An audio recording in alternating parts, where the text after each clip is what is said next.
The clock on the mantelpiece ticked with a soft, metallic insistence, the only sound in the front parlor of number 17.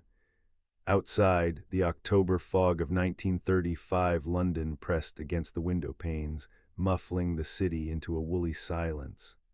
Within, a bubble of amber light held the evening at bay. Arthur Norris sat in his accustomed wingback chair, a ledger open but unread upon his knees. The fire crackled low in the grate, painting his spectacles with liquid orange highlights. He was not reading, he was staring past the columns of figures, his gaze fixed on a point in the middle distance where the flames danced. His mind was elsewhere, tracing the familiar, anxious pathways of a modest accountant's concerns, a client's delayed payment, the rising cost of coal, the faint but persistent whisper of inadequacy that had dogged him since his brother George's more colorful and ultimately fatal demise 2 years prior. Across the Persian rug, its intricate patterns worn soft by years, his wife Alois worked her embroidery hoop. The needle flashed, a tiny silver fish diving and surfacing through the stretched linen.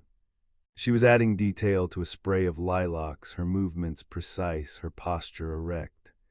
The domestic scene was one of practiced comfort, the well-stocked bookshelves, the respectable furniture, the photograph of their seaside holiday in Brighton. It was a picture of contentment, carefully composed and maintained, yet the air was thick with words unsaid. Alois glanced up from her work, her eyes resting on her husband's profile. She noted the slight tension in his jaw, the way his fingers tapped a silent, irregular rhythm on the ledger's cover. She had learned the topography of his quietness. This was not the peaceful absorption of a man at rest. It was the distracted stillness of a man listening for something. She had questions about the long hours at the office that yielded no extra income, about the distant look that had become more frequent, about the way he sometimes flinched at the telephone's ring. But to voice them would be to puncture the fragile peace of the evening, to acknowledge the chill seeping in around the edges of their warmth. So she threaded another strand of violet silk and held her tongue. Arthur felt the weight of her unasked questions. He shifted in his chair, the leather sighing beneath him. He knew he should speak, should offer some mundane reassurance about the week ahead, or comment on her embroidery. But a peculiar lethargy held him, a sense of being poised on the brink of an event he could not name. It was nonsense, of course. The only event scheduled was the turning of the page, the slow march of the clock's hands towards 9, and then bed. The quiet was a blanket, but beneath it he felt a faint, inexplicable dread, as subtle and pervasive as the fog outside. The clock chimed the half-hour, a delicate, silvery note that seemed to hang in the air. Arthur closed his ledger with a soft thud. Alois's needle paused. For a moment their eyes met in the firelight, a brief, wordless exchange of mutual, undefined concern. Then Arthur offered a small, tight smile that did not reach his eyes, and Alois returned her attention to her lilacs, one stitch following another in perfect, silent order. The clock resumed its ticking, measuring out the quiet, each second a grain of sand falling in the sealed glass of their comfortable, strained domesticity. The room waited, heavy with the scent of beeswax, wool, and impending change. The telephone's ring was a physical intrusion, a brass bell shattering the parlor's sealed silence. It jangled twice, sharp and imperative, before Arthur stirred from his reverie. He blinked, the numbers in his ledger swimming back into focus as mundane reality reasserted itself. With a faint sigh of irritation at the interruption, he marked his place with a finger and rose, his joints protesting the sudden movement. He crossed the room, his footsteps absorbed by the thick pile of the rug. The telephone, a black bakelite contraption, sat on a small table by the door. Its ringing seemed to grow more urgent with each peal. Behind him, Alois's needle had stilled. He felt her gaze on his back as he lifted the heavy receiver to his ear. "Norris Residence," he said, his voice sounding oddly formal in the quiet room. The line crackled with static, the hollow sound of a poor connection. Then a voice, strained and distorted as if spoken through cloth or over a great distance, burst forth. "Arthur, Arthur, it's me." Arthur frowned. The voice was pitched high with panic, the words tumbling over one another. It was familiar, yet utterly wrong. "Who is this?" "It's George, you idiot. Listen to me." The voice was a frantic whisper, layered with a metallic buzz. No time at all. You have to come, now." A cold finger traced a line down Arthur's spine. George, his brother's name spoken in a ghost's rasp. He gripped the receiver tighter, the hard plastic biting into his palm. "This isn't amusing. Who is this?" "It's not a joke," the voice hissed, the panic spiking into something like terror. "They're going to kill me, Arthur. The debt, the one from the Greyhound job, you remember, it's come due with interest. They've found me, the Greyhound job, a phrase from another life. A foolish, failed scheme of George's involving a dog track and some very dangerous men from Rotherhithe. Arthur had bylaid him out, had paid the debt himself to make it go away. A secret between brothers, buried with George 2 years ago in a rain-sodden cemetery. Where are you?" Arthur heard himself ask, his own voice thin. "The old warehouse, you know, the one, by the bend in the Thames, where we tipped that policeman's helmet into the water when we were lads.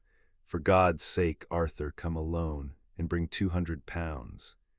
They said 200 or they'll take it out of my hide, please." The details were like splinters of ice. The childhood prank, a stupid, guilty secret they'd never told another soul. The exact location, a derelict place from their boyhood explorations. The specific sum, the original debt amount. Logic screamed that it was impossible, a cruel trick. But the voice, for all its distortion, held the exact cadence of George's fear, a sound Arthur had heard too often in his brother's chaotic life.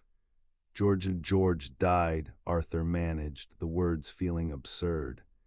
A choked sob, perfectly rendered, came down the line. "Do you think I don't know that? Do you think this is what I wanted? Just come. Half an hour. Don't fail me, brother." The line went dead with a final, hollow click. Arthur stood frozen, the receiver still pressed to his ear, listening to the empty hum of the disconnection. The mundane details of the room, the fire's glow on the hearth tiles, the scent of Aloyse's lavender sachet from her sewing basket, seemed to recede, replaced by a roaring in his ears. Grief, confusion, and a deep, primal unease twisted together in his gut. "Arthur," Aloyse's voice, soft and worried, cut through the static in his head. He slowly lowered the receiver, placing it back in its cradle with exaggerated care.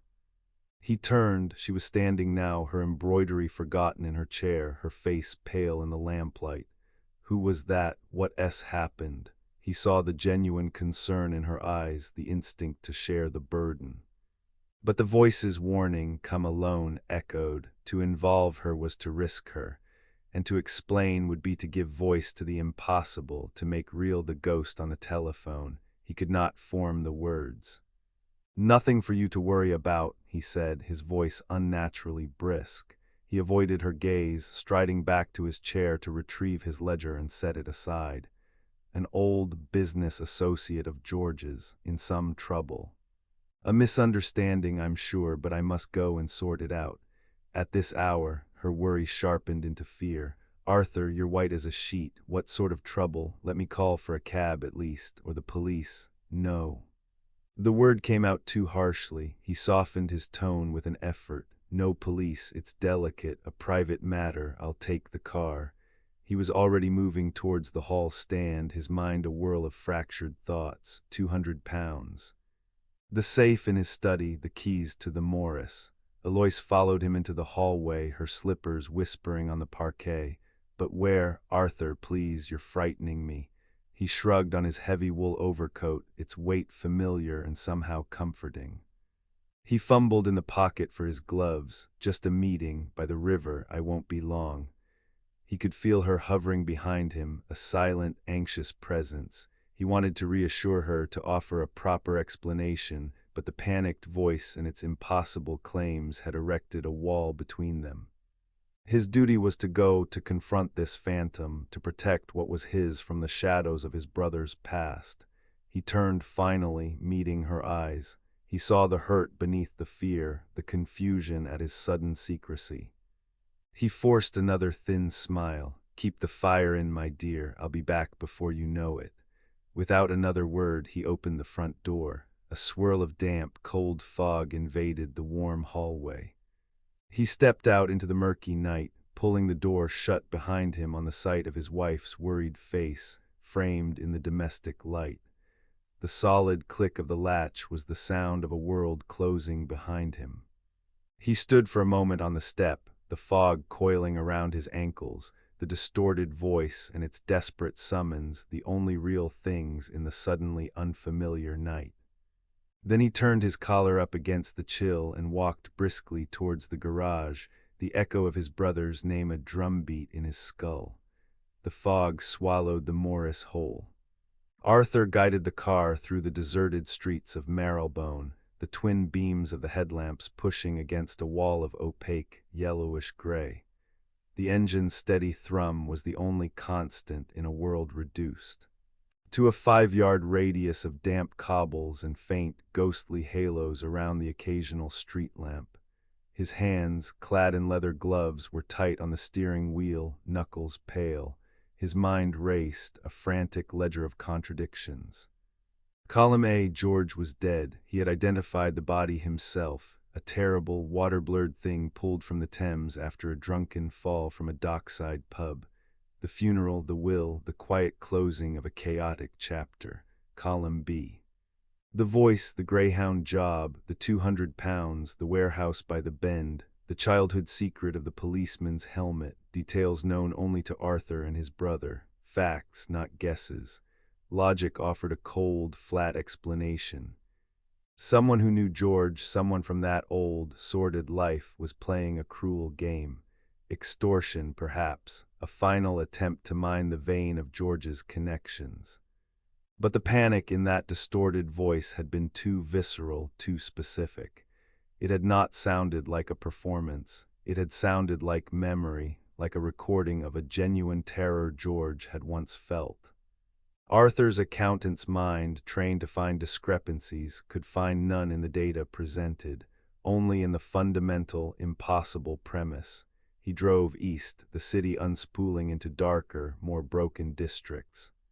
The comfortable facades of Wimpole Street gave way to soot-blackened warehouses and silent factories.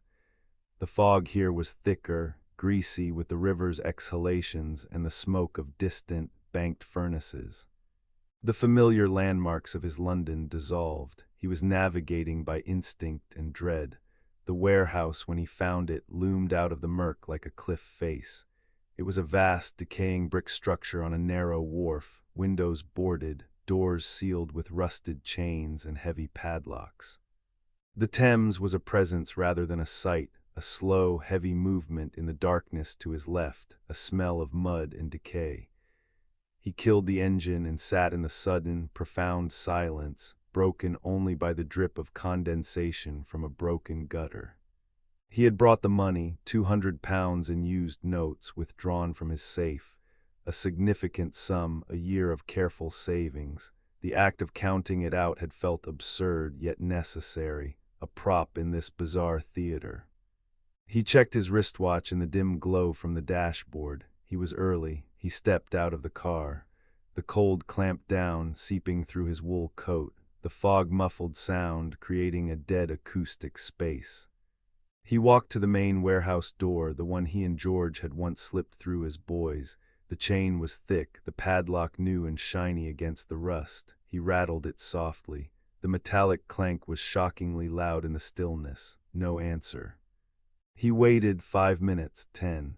He paced a short track on the damp cobbles, his breath pluming white. The constable found him there at the 20-minute mark.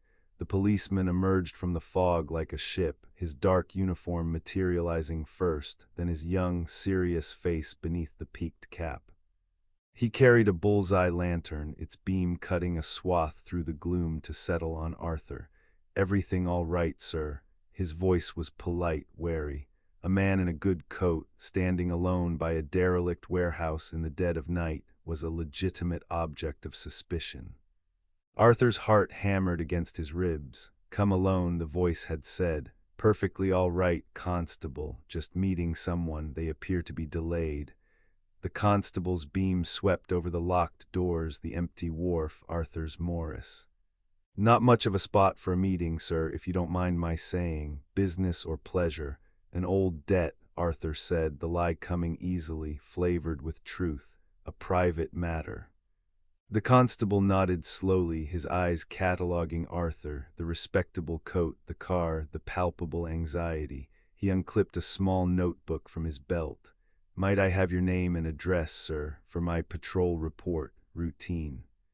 Arthur gave them automatically. Arthur Norris, 17 Wimpole Street. The constable wrote them down in a neat copperplate hand, the pencil scratching in the quiet. He noted the time, 10:15 p.m. He noted the vehicle make and registration. "I'll be on my rounds, sir. I'd advise you not to linger too long. This isn't a safe area after dark." "I won't," Arthur said. "Thank you, constable." The policeman touched his helmet brim, gave the warehouse one last, dubious look, and moved off, his form swallowed by the fog until only the bobbing point of his lantern light remained, then vanished. Arthur waited an hour. A full, excruciating 60 minutes measured by the faint ticking of his watch. The cold seeped into his bones. No one came, no car approached, no shadow detached itself from the deeper shadows of the wharf. The only sounds were the river and the distant, mournful blast of a ship's horn downstream. The realization did not come as a shock, but as a slow, cold seepage, like the fog itself permeating his overcoat. He had been fooled. Spectacularly and completely, the eerie accuracy of the details had been the bait, the panic, the hook. He had been lured to this desolate place at this precise time and made to wait under the official gaze of a patrolling constable. For what purpose? A new kind of dread, colder and more rational than the superstitious fear of a ghostly voice, began to uncoil in his stomach. It was a strategic dread. He had been removed. His presence had been documented elsewhere. While he stood shivering on this empty wharf, what was happening at 17 Wimpole Street, the thought was a physical blow. Eloise, alone, with the fire growing low. He fumbled for his car keys, his fingers numb and clumsy. He scrambled into the driver's seat, the leather seat icy against his legs. The engine coughed, caught. He turned the Morris in a tight, frantic circle, the tires scraping against the curb. He did not care. He pointed the car west towards home and pressed the accelerator. The fog seemed thicker now, a malevolent entity slowing his progress. Every red light was an agony. The familiar streets on the return journey felt like a maze designed to delay him. The documented alibi, the constable's neat notebook entry, now felt not like a shield, but like the bars of a cage being constructed around him. He had been played, and the game, he sensed with a certainty that froze his blood, was not over. It had only just begun, and the opening move had been to get him, quite literally, out of the house. The Morris's tires screeched against the curb as Arthur abandoned any pretense of parking properly. He flung the driver's door open, the cold night air hitting him like a slap. The fog in Wimpole Street was thinner here, a gauzy veil that did nothing to obscure the sight that stopped his heart. The front door of number 17 stood ajar. It was open by perhaps 6 inches, a dark, vertical slash in the warm, cream-colored paint. No light spilled from the hallway beyond. That was wrong. Eloise would have left the hall lamp burning for his return. The absolute blackness beyond the gap was a void, a mouth waiting to swallow him. The dread that had coiled in his gut during the drive solidified into a block of ice. He stood on the pavement, keys dangling from his numb fingers, staring at that impossible gap.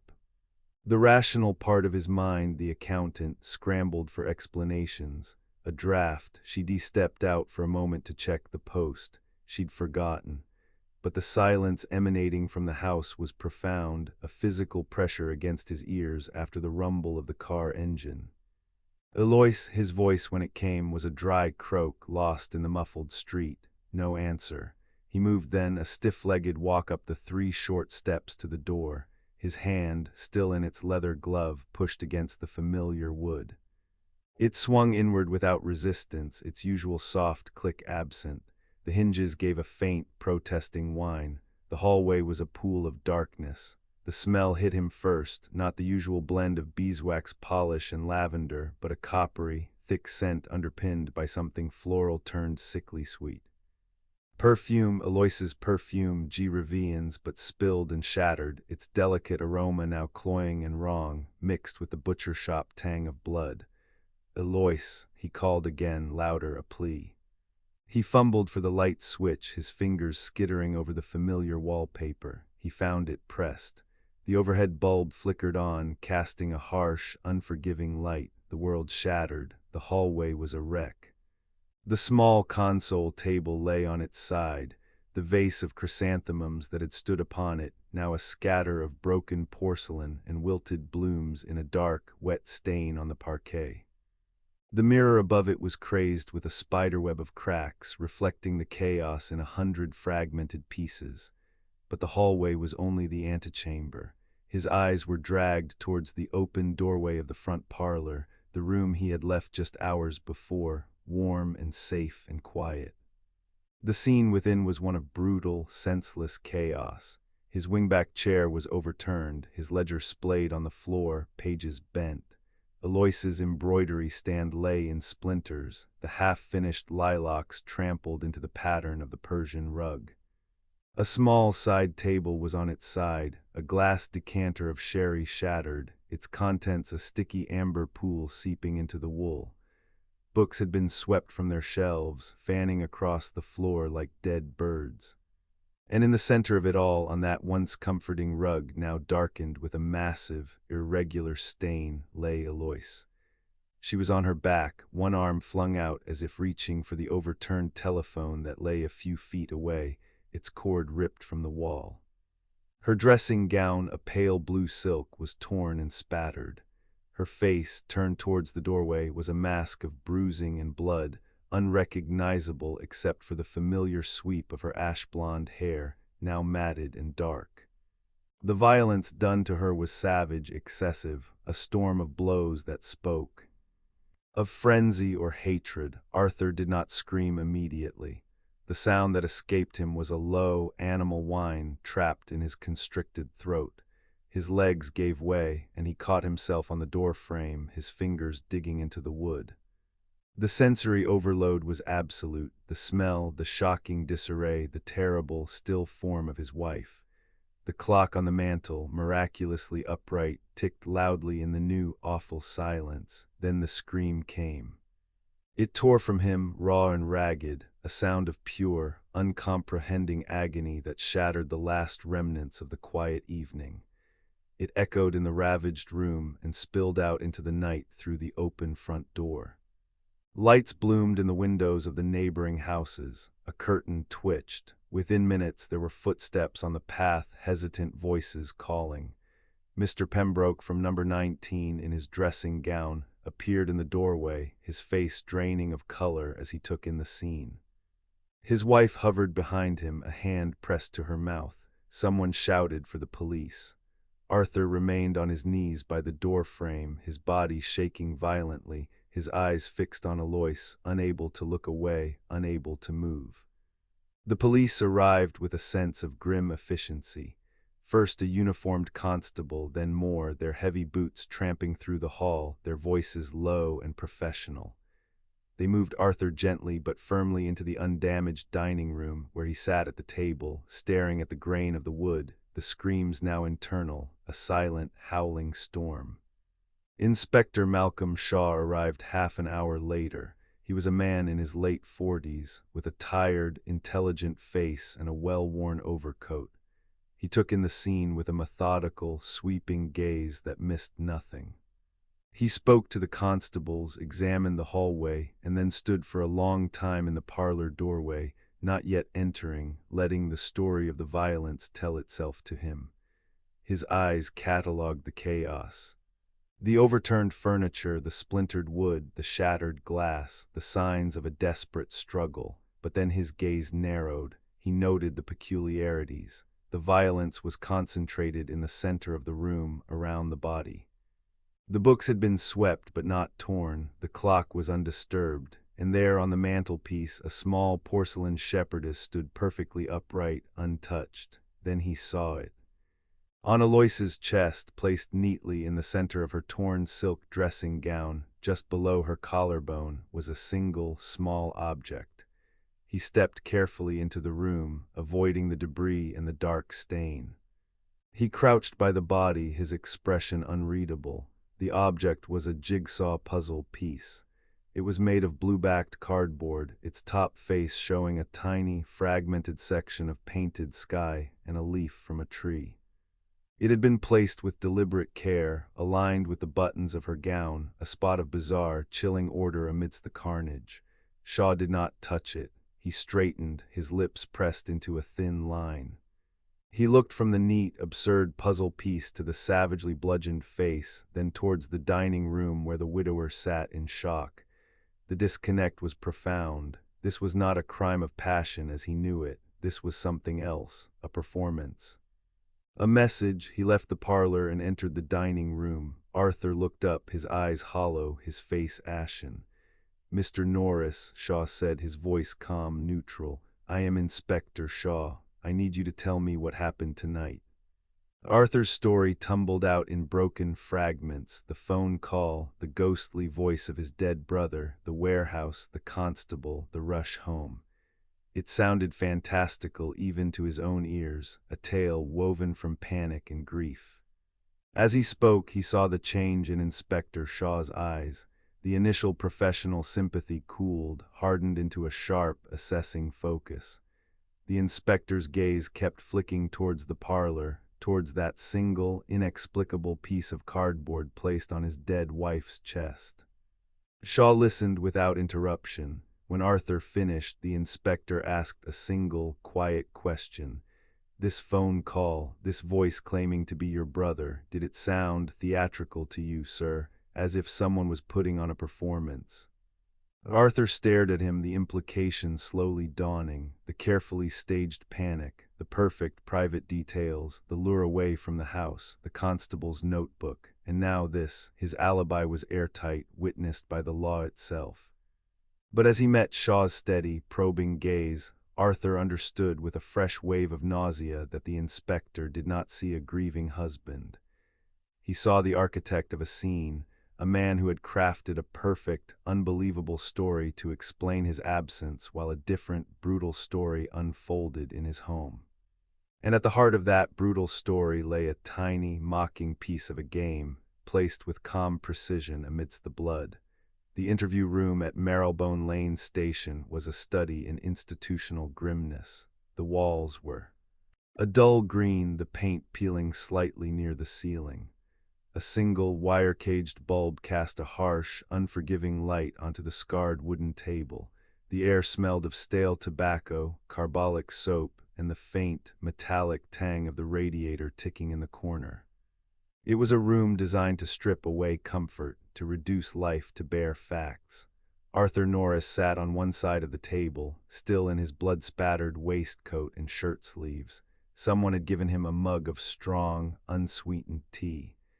It sat untouched, a skin forming on its surface. His hands rested on the table, palms down, but they trembled minutely, a constant, fine vibration. His eyes were fixed on a knot in the wood grain, seeing nothing. The image of the parlor of Aloyse was burned onto his retinas, a photograph he could not close. Across from him, Inspector Malcolm Shaw arranged his own notebook, a pencil, and a thin folder. He moved with a deliberate, unhurried calm. He had removed his overcoat, revealing a slightly shiny gray suit. His manner was not unkind, but it was utterly focused, a scalpel poised over the narrative of the night. "Let's go through it again, Mr. Norris," Shaw said, his voice low and even. "From the beginning, the telephone rang at what time?" Arthur's voice was a dry rustle. A few minutes past 9, I didn't note the exact time, and the voice, describe it again, panicked, distorted. Like it was coming through a handkerchief or from the bottom of a well. It said it was George, my brother, who is deceased. Yes, 2 years, I told him that. It knew things, private things about George, about us as boys. Arthur's eyes flickered up, meeting Shaw's for a moment. It knew about a debt, the Greyhound job. I paid that off for George. No one else knew. Shaw made a note, and it instructed you to go to the warehouse by the bend in the Thames. The one where you and your brother tipped a policeman's helmet as lads. Yes, and you went, immediately. I took £200 from my safe. I drove. Shaw consulted a sheet in his folder. Constable Peters on his beat encountered you at the warehouse at approximately 10:15 p.m. He noted you were alone, agitated, and stated you were meeting someone about an old debt. He recorded your name, address, and vehicle. He advised you not to linger. You remained for approximately an hour in total. Is that correct? Arthur nodded, a stiff jerk of his head. I waited. No one came. Then I realized. I came home. You arrived at Wimpole Street at approximately 11:40 p.m., Shaw continued, his tone flat recitative. You found the door ajar. You discovered the scene. Your scream alerted the neighbors, who summoned the police at 11:47 p.m. He closed the folder and looked at Arthur. The police surgeon puts Mrs. Norris's time of death between 9:30 p.m. and 10:30 p.m. A narrow window, a window during which, according to Constable Peters's sworn statement, you were approximately 5 miles away, standing on a wharf under official observation. Arthur said nothing. The facts were a cage and he was inside it. The telephone call, Shaw said, leaning forward slightly. You say it was untraceable, a ghost call. The exchange has no record of an incoming call to your number at that time. It could have been a direct line from a private exchange or placed from a box. We may never know. The warehouse yielded nothing, no footprints of note in the fog, no cigarette ends, no sign anyone else was there. Your alibi, Mr. Norris, is on the face of it impeccable. The word hung in the air, impeccable. It should have been a relief. It felt like a condemnation. But the scene, Shaw went on, his eyes never leaving Arthur's face. The scene in your parlor troubles me. The violence was extreme, frenzied, one might say, yet there are inconsistencies.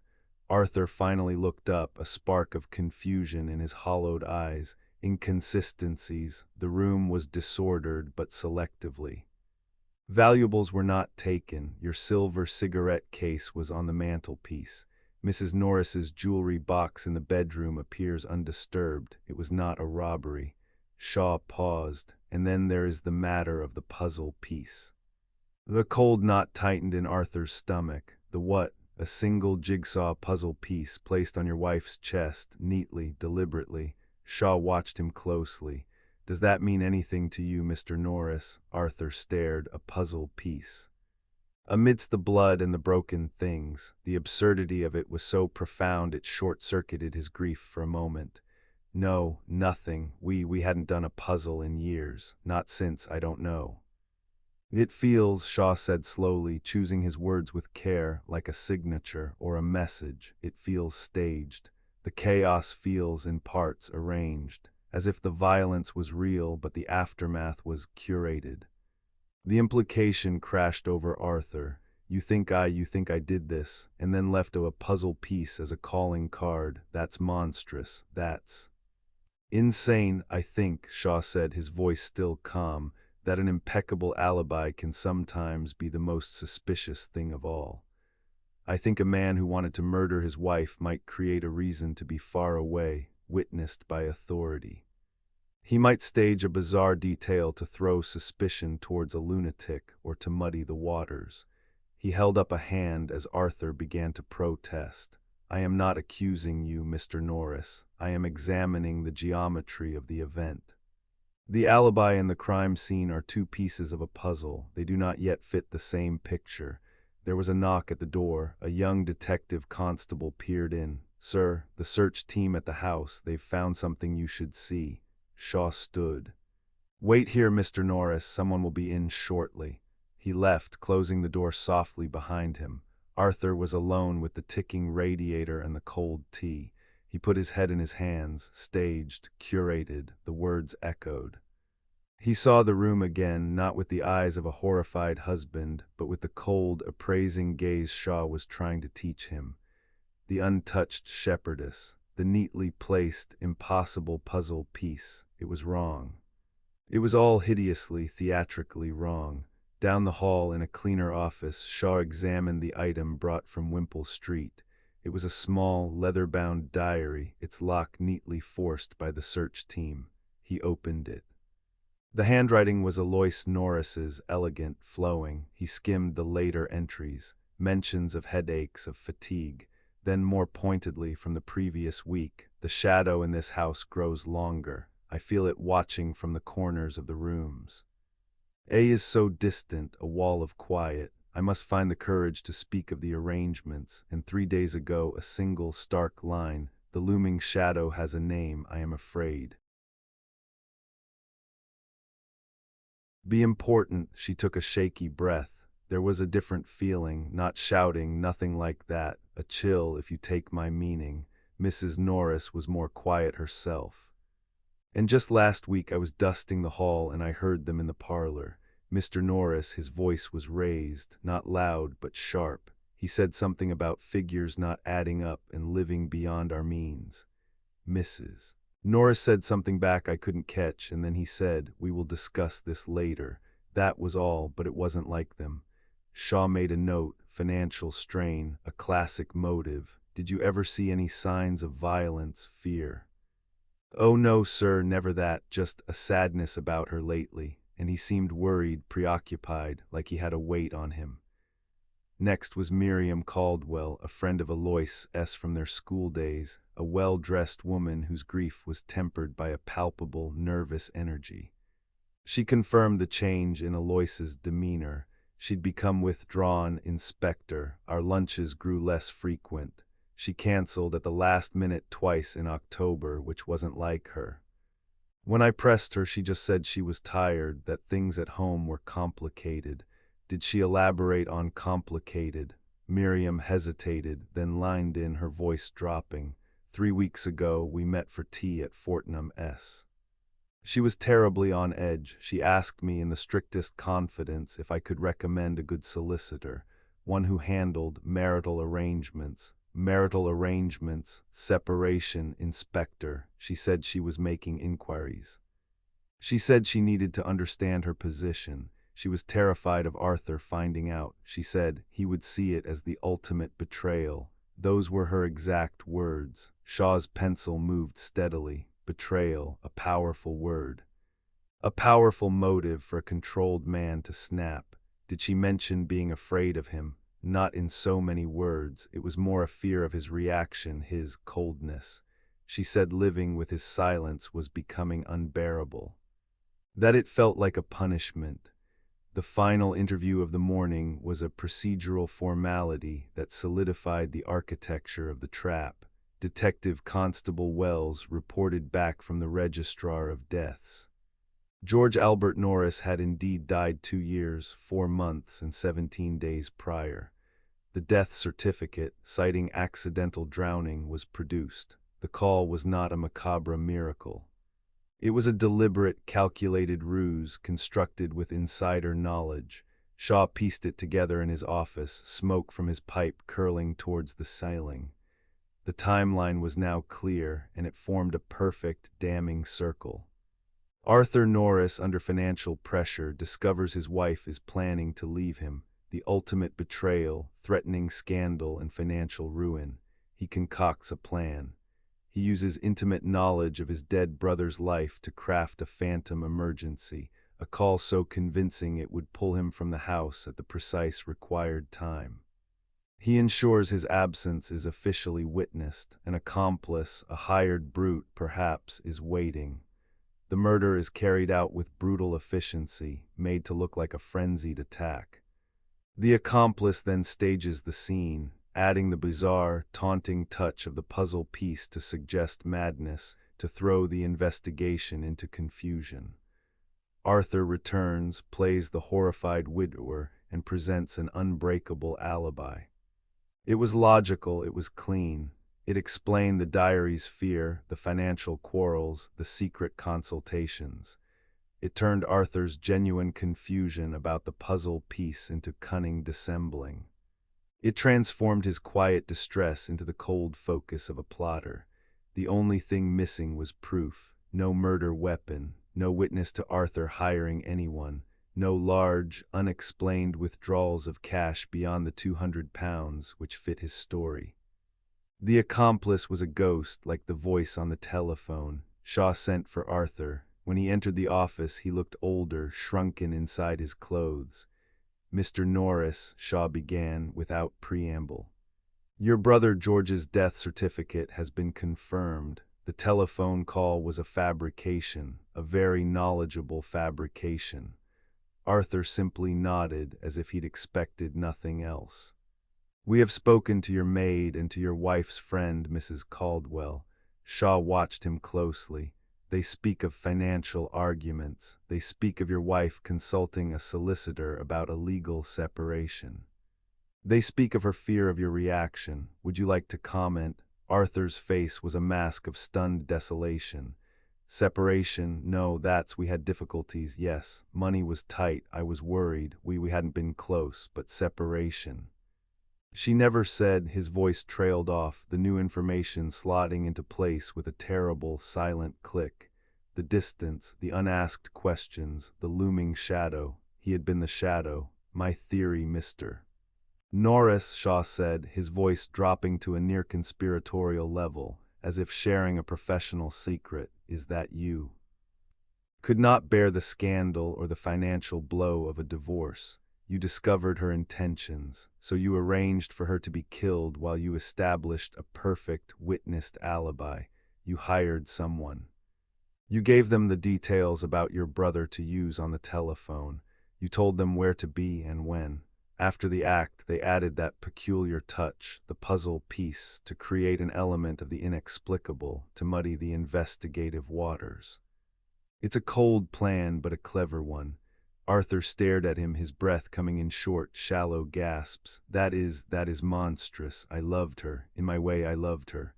Your way appears to have involved silence, control, and ultimately removal," Shaw stated flatly. He stood. "I am detaining you, Mr. Norris, pending further investigation. You will be held here. We will continue to search your home, your accounts, your life. The puzzle piece is being examined. It is from a common, mass-produced set, Scenic Britain by Chad Valley, sold in thousands, a dead end which in itself is suggestive. It was chosen to be untraceable." 2 uniformed constables entered the office. Arthur did not resist as they led him away. His mind was reeling, not at the accusation, but at the horrifying coherence of it. From the outside, with the diary and the whispers of fear and the financial strain, it did look logical. It looked true. He had been fitted into a narrative that accounted for every fact except the most important one, his own innocence. As he was placed in a holding cell, the solid door closing with a definitive thud, the full weight of the design settled upon him. He was not just a suspect, he was the intended centerpiece of the story. The alibi was not his shield, it was the frame around his portrait as a killer. And the puzzle piece, that tiny, mass-produced fragment of cardboard, was the artist's signature on the work. Someone had not only murdered his wife, they had meticulously, cruelly framed him for the crime. And as he sat on the hard bunk in the dim light, the chilling question echoed. Who could hate him or Alois or both of them enough to craft such an elaborate, perfect, and pitiless revenge? The diary lay open on Inspector Shaw's desk, a rectangle of soft leather under the harsh electric light. He had read the entries a dozen times, searching for a key in the lock of Alois Norris's private fears. The phrases were evocative but vague. The shadow in this house, a wall of quiet, the looming shadow has a name. They painted a picture of domestic dread, but the specifics were blurred, as if written in a code of melancholy. One entry, dated just 5 days before the murder, snagged his attention each time. It was shorter than the others, a single cryptic line. He says the key is in the game. I don't understand the rules anymore. Shaw's initial assumption had been metaphorical, the game of marriage, the key to her unhappiness or escape. It fit the narrative of a strained union, but as he sat in the quiet station long after Arthur had been taken to the cells, the words chafed against the other great anomaly of the case, the jigsaw puzzle piece, a game, a key. He pushed back from his desk, the chair legs scraping on the linoleum. It was a tenuous thread, but the scene at Wimpole Street was a tapestry of violent contradictions, and this was the only thread he had not pulled. He called for a car. The constable on duty outside number 17 saluted as Shaw approached. The house stood dark and silent, a tomb within a respectable street. Shaw let himself in, the click of the latch loud in the hollow hallway. The smell remained, faded now, but still a ghost of blood and spoiled perfume under the sharper scent of carbolic used by the forensics team. He did not go immediately to the parlor. Instead, he stood in the hallway, his torch beam cutting through the gloom, and tried to see the house as Alois Norris had seen it in her final days. A place of quiet fear. Where would one hide a key? Where would one play a secret game? His mind returned to the diary's physical discovery. It had been in her dressing table drawer, beneath a stack of linen handkerchiefs, a personal, but not deeply concealed, place. If she had a key, something tangible, would she have hidden it more carefully? He moved through the cold rooms, the dining room with its untouched place settings, the tidy kitchen, the marital bedroom with its twin beds made up with military precision. He found nothing that spoke of a game. Finally, he returned to the parlor. The police photographer's flash had immortalized the chaos, but now, in the stillness, it felt even more like a staged exhibition.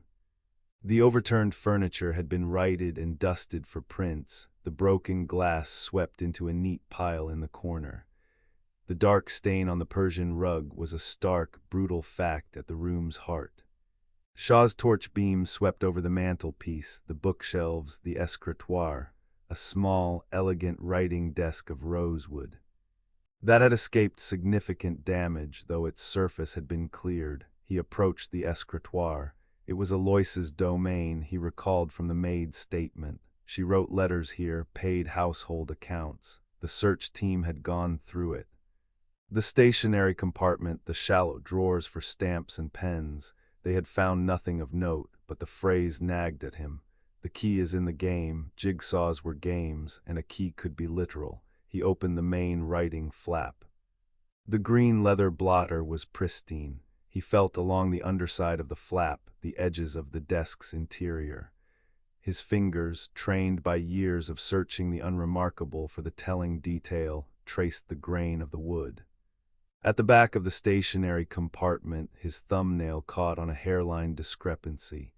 He bent closer, shining the torch directly into the compartment. At the very rear, the wooden panel seemed slightly uneven. He pressed against it.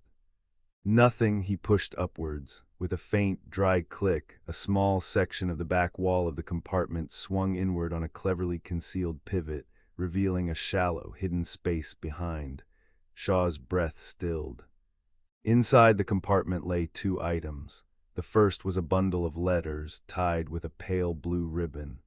The second was a flat, rectangular box, its lid illustrated with a painted scene of a rustic bridge over a stream, a standard image from the Scenic Britain series by Chad Valley. He lifted the box out first. It was light. He set it on the blotter and opened the lid. Inside, resting on a bed of unfinished pieces, was a partially completed jigsaw puzzle fixed to a thin backing board. About 2/3 of the image was assembled, a bucolic landscape of trees, a riverbank, a hint of a distant church spire.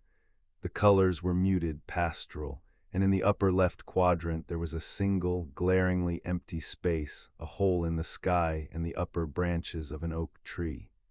A piece was missing. Shaw did not need to retrieve the evidence bag from the station. He knew its shape, its blue backing, the tiny fragment of leaf and sky it depicted. The piece placed on Alois Norris's chest was the missing piece from this very box. His heart beat a slow, heavy rhythm. This was no random, mass-produced taunt. This was specific, intimate. This puzzle belonged to Alois. Someone had known it existed, known it was hidden, known which piece was missing. They had taken that piece, murdered her, and left it as a calling card. With careful fingers, he untied the ribbon around the letters. The paper was of good quality, the handwriting bold and flowing, quite different from Arthur's precise accountant's script. "My dearest Alois," the first one began, "these stolen hours in the gallery with you before the Turners are the only color in my gray world. You speak of duty and silence, but your eyes shout such glorious rebellion. We must be brave. This cannot be all there is." The letters were love letters, passionate, poetic, full of references to art and secret meetings. They spoke of a connection that was intellectual and fervently physical, a stark contrast to the wall of quiet described in her diary. They planned not just an affair, but an escape. A later letter mentioned practicalities. "The train to Paris leaves at 10:15 from Victoria. I have the tickets, a new life where you are not a shadow in your own home." The final letter, dated just a week before the murder, was different in tone, urgent, anxious. "He knows, my love, I cannot say how, but he knows. There was a coldness in him when I called at the house yesterday on that flimsy pretext. He looked at me as if I were a specimen under glass. Be careful. Our plans may need to advance sooner than we hoped. He knows." The lover had believed Arthur had discovered the affair. Shaw sat back in Alois's chair, the cold of the empty house seeping into his bones. The narrative he had constructed for Arthur, the jealous, cuckolded husband enacting a cold, theatrical revenge, now had a powerful, classic motive injected directly into its heart. It fit perfectly, but another, more unsettling picture began to develop alongside it. The killer had known about this hidden compartment. They had known about the puzzle. They had taken a piece from it to leave at the scene. That suggested an intimacy not just with Alois, but with the secrets of this house. A hired brute would not know of a hidden escritoire compartment. A jealous husband might, but so might a lover. Shaw carefully placed the letters and the puzzle box into a large evidence bag. The mystery had not simplified, it had bifurcated. Was Arthur the betrayed husband, his alibi a masterpiece of misdirection to cover a crime of passion made to look like a madman's work? Or was the unknown lover, the man who wrote of Paris and rebellion, the true killer? Had he perhaps grown tired of waiting or feared exposure, and decided to remove Alois and elegantly frame the convenient, cold husband? For the deed, the lover had a name now, or at least the beginnings of one. The letters were signed only with the initial T, but they mentioned a gallery, Turner's, stolen hours. It was a trail.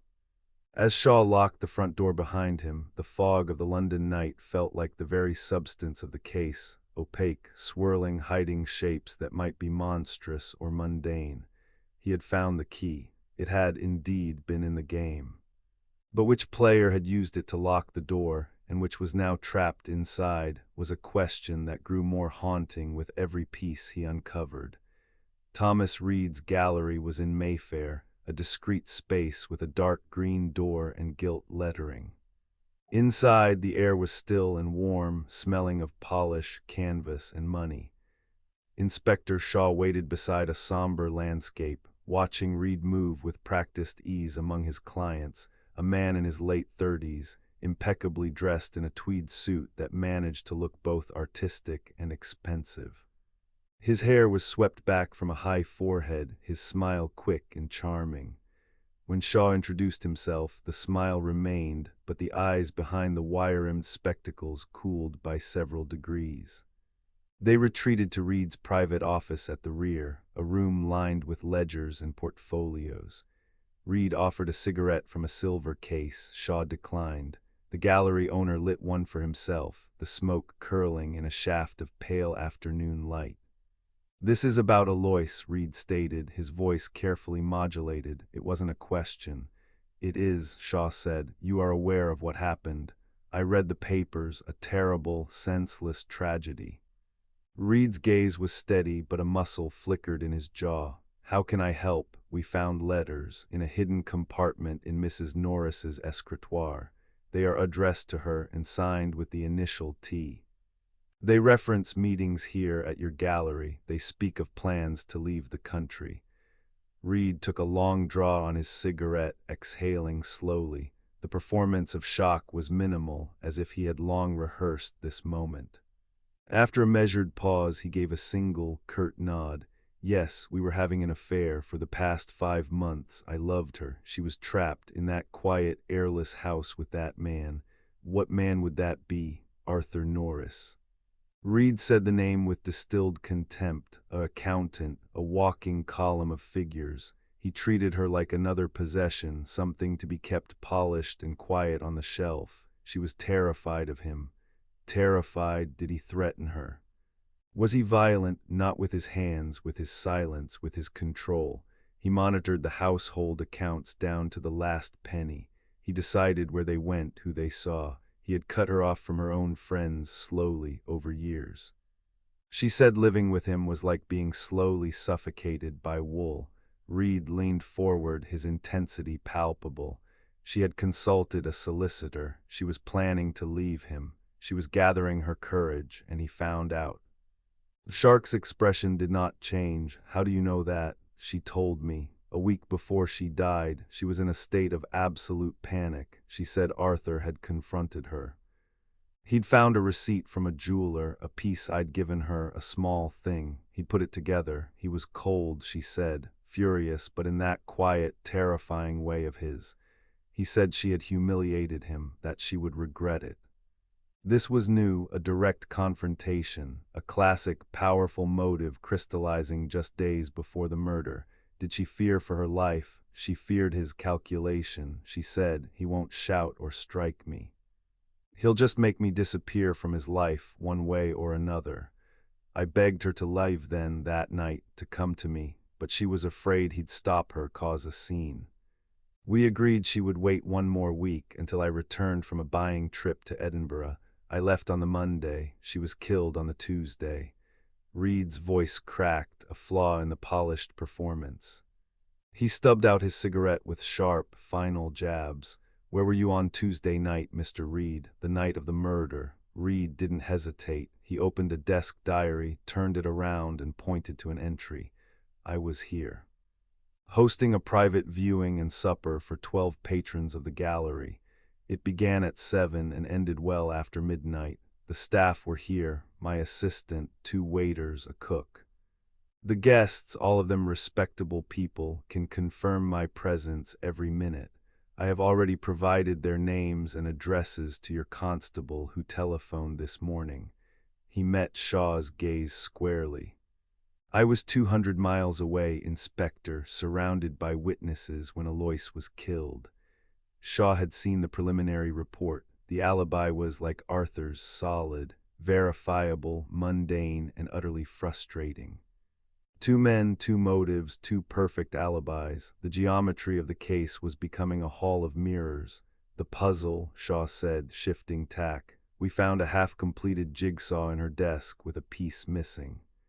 The same piece was left on her body. Did you and Mrs. Norris have a puzzle? Was it a shared interest?" For the first time, Reed looked genuinely nonplussed. "A puzzle? No, never. Alois found them tedious. She said they were for people with too much time and too little imagination." He shook his head. "That's macabre, and it doesn't sound like Arthur, too whimsical for him. What does it sound like?" Reed considered lighting another cigarette. "It sounds like someone making a point, a cruel, theatrical point. Arthur is many things, but theatrical isn't one of them. He's a gray man. This is flamboyant, malicious. It feels like a performance." Shaw studied him. The man was intelligent, perceptive, and his portrayal of Arthur as a cold, controlling presence cast every detail of the Norris household, the quiet, the financial strain, the unasked questions, in a new, sinister light. It provided a psychological motive far deeper than simple jealousy, and his own alibi was impeccable. As Shaw left the gallery, stepping back into the chill London air, the pieces of the case revolved in his mind. Two possibilities, each supported by evidence, each contradicted by a fact. Possibility 1, Arthur Norris, the cold husband, discovered his wife's infidelity and her plans to leave. He staged an elaborate murder, crafting an unbreakable alibi via the ghost of his brother, and planted the lover's puzzle piece to point suspicion toward Reed, a double bluff of immense cunning. Possibility 2. Thomas Reed, the passionate lover, feared Arthur's discovery would thwart their plans or that Alois would lose her nerve. He murdered her, using his insider knowledge of George to craft the phone call, framing Arthur perfectly. He then planted the puzzle piece, knowing it would be found in her secret trove, to make Arthur look like a fiendishly clever frame-up artist, thereby exonerating himself. A triple bluff of even greater cynicism. Both theories required a mind capable of elaborate, cruel theater. Arthur, according to Reed in the diary, was a controlled, calculating man. Reed, by his own admission and letters, was a romantic, but his performance today had been flawlessly calibrated. Shaw walked slowly back towards the station, the fog beginning to coil in the early dusk. He felt no closer to the truth, only to a deeper, more unsettling understanding of the crime's architecture. It was no longer a simple matter of who had the opportunity. It was a matter of who had the capacity for this specific, malicious artistry. The killer hadn't just committed murder. He had authored a story with two plausible villains, leaving Shaw to choose which ending to write. And in that choice, Shaw realized with a leaden certainty he might merely be playing the role the true killer had assigned him. The gambit was not Reed's or Arthur's, it was the killer's, and they were all, every one of them, pieces on the board. The inquest returned an open verdict. The coroner, a weary man with a dry voice, recited the facts. The brutal death, the inexplicable puzzle piece, the two contradictory yet unbreakable alibis, the evidence of a secret life and a strained marriage. He spoke of insufficient evidence to name a perpetrator. It was a legal shrug, a formal admission of defeat. The machinery of justice ground to a halt, leaving a void where truth should have been. Arthur Norris was released. No charges were pressed. In the eyes of the law, he was a free man. In the eyes of London society, he was a specter. The newspapers, while avoiding libel, had woven a tapestry of suggestion: the cold husband, the secret lover, the theatrical murder. Wimpole Street, once a haven of quiet respectability, had become a theater of whispers. Neighbors crossed the road to avoid him. Old acquaintances found urgent business elsewhere when he approached. His firm, with muted apologies citing the present climate, suggested an indefinite leave of absence. He was a social corpse, walking in a world that had already buried him. He returned to the house on a gray afternoon, the key cold and heavy in his hand. The police seal had been removed. The constable was gone. It was just a house again, silent and waiting. He let himself in. The hallway had been cleaned. The parquet floor gleamed, the broken console table and mirror removed. The air smelled of strong soap and emptiness. He stood for a long time, listening to the profound quiet, a silence so complete it seemed to hum. He avoided the parlor door. He knew the rug was gone, taken as evidence, the floorboards scrubbed. He did not need to see the ghost of the stain. Instead, he climbed the stairs to his study, a small, book-lined room that had always been his retreat. On the desk, returned by the police in a large manila envelope, were the contents of the hidden compartment. He had been instructed they were no longer considered evidence. He emptied the envelope with trembling hands. The bundle of letters, tied with their blue ribbon, felt like a live nerve. He did not untie them. He placed them in the desk drawer and locked it. The puzzle box with its pastoral scene he set on the blotter. He sat in his leather chair, the one piece of furniture that still held his shape, and stared at the box. The investigation had fixated on its existence as a clue, a piece of evidence in a frame-up. They had never asked what it was. They had never tried to finish it. A strange, quiet compulsion took hold of him. He opened the box. The partially assembled puzzle lay within, a frozen fragment of landscape. The hole in the upper left quadrant gaped like a missing tooth. From his waistcoat pocket, he drew a small evidence bag, the one returned to him with his personal effects.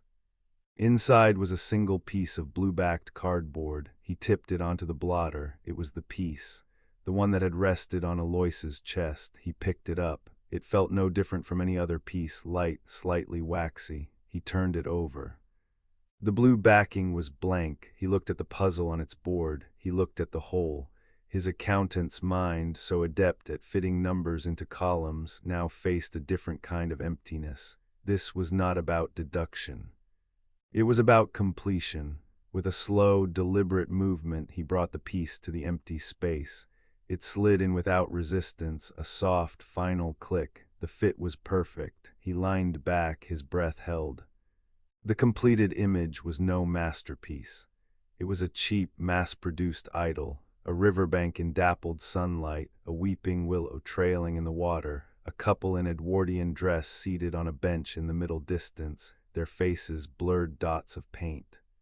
A rustic wooden bridge arched over a stream in the foreground. Arthur's blood turned to ice. He knew this place, not from the generic painting, but from the memory it clumsily represented, the bend in the Thames.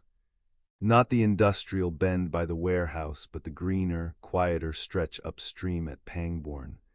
The very spot where, on a long-ago summer picnic, a young Arthur Norris had first worked up the courage to speak to Aloysius Mayhew.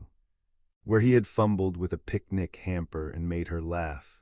Where they had sat on a bench much like the one in the puzzle, watching the river slide by, full of a future that seemed boundless and bright. The killer's message was not in the murder or the alibi or the frame. It was here in this completed picture. It was the destruction of that foundational memory, the defilement of their beginning.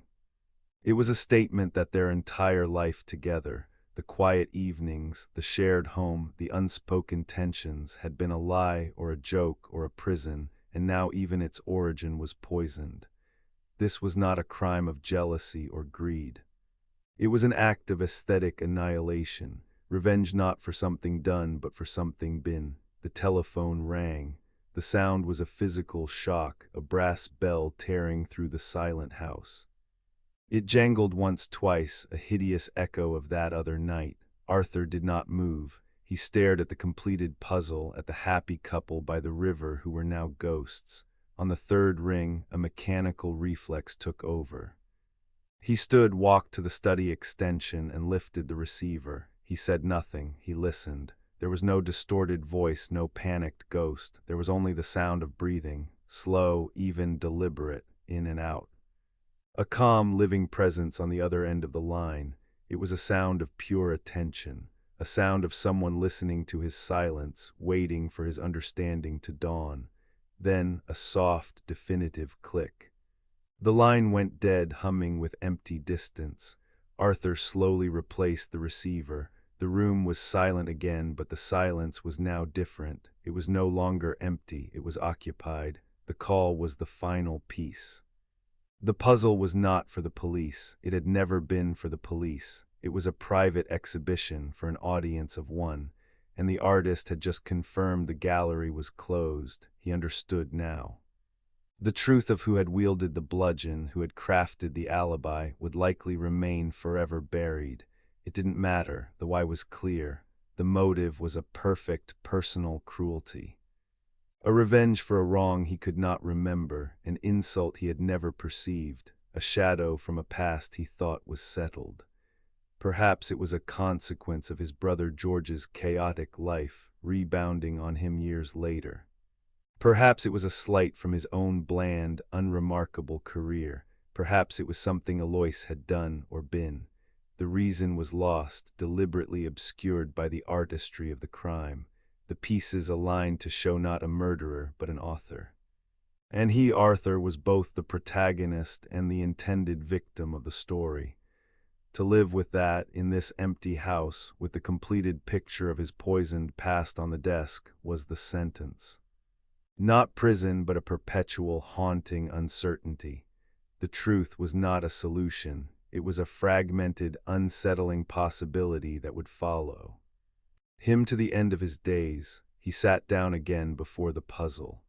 The couple by the river smiled their blurred, painted smiles, forever trapped in their moment of beginning, now a monument to an ending. Outside, the London fog began to thicken, pressing against the windows, blurring the world into the same indistinct, gray nothingness that now filled his future.